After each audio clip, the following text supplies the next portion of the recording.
अस्सलाम वालेकुम नाजरीन, मैं हूं आपकी होस्ट शमाला राजपूत और आप देख रहे हैं फास्ट 24 न्यूज।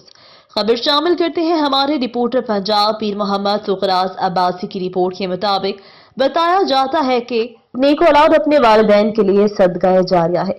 पीर मोहम्मद मुश्तबा फारूक उल बादशाह सजादा नशीन दरबार आलिया मोहरा शरीफ रावलपिंडी ने कहा कि नेक औलाद अपने वालिदैन के लिए सदका जारिया है। अपनी जिंदगी में की जाने वाली नेकियों का सवाब उनके मरहूम वालिदैन की बख्शिश का जरिया बनता रहेगा।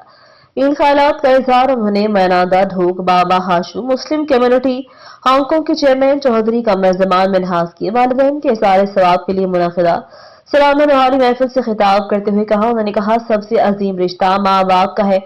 उम्मत मुस्तफ़ा गुनाहगार होने के बावजूद उम्मत मुस्तफ़ा के सदक़े क़यामत के रोज उनके अमालों को गुनाहों से पाक कर दिया जाएगा।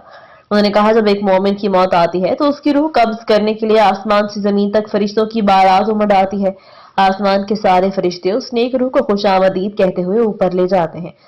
इस मौका पर उन्होंने कहा, इन खराज तहसीन पेश करता हूँ, अल्लाह पाक उनके वालिदैन को जन्नत में आला मुकाम अता फरमाए। इस मौका पर साबिक रुकन सूबाई assembly Punjab colonel retired Mohammad Shabbir Khan ने भी खिताब किया। उधर रूहानी महफिल में इल्हास मोहम्मद असलम बानी, साबिक बल्दिया मेंबर आबिद हुसैन जैदी, मास्टर मोहम्मद शफीक भट्टी, सरदार मोहम्मद वसीम खान, राजा गयूर कयानी, मोहम्मद परवेज किंग, मोहम्मद निसार कयानी, नयानदार चौधरी करामुल हक, नंबरदार परवेज अख्तर समेत मौज़ीन इलाका अजीज़ व क़ारिब ने बड़ी तादाद में शिरकत की।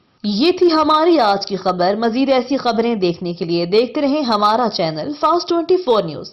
अपनी होस्ट शमाला राजपूत को दीजिए इजाजत। अल्लाह निगहबान।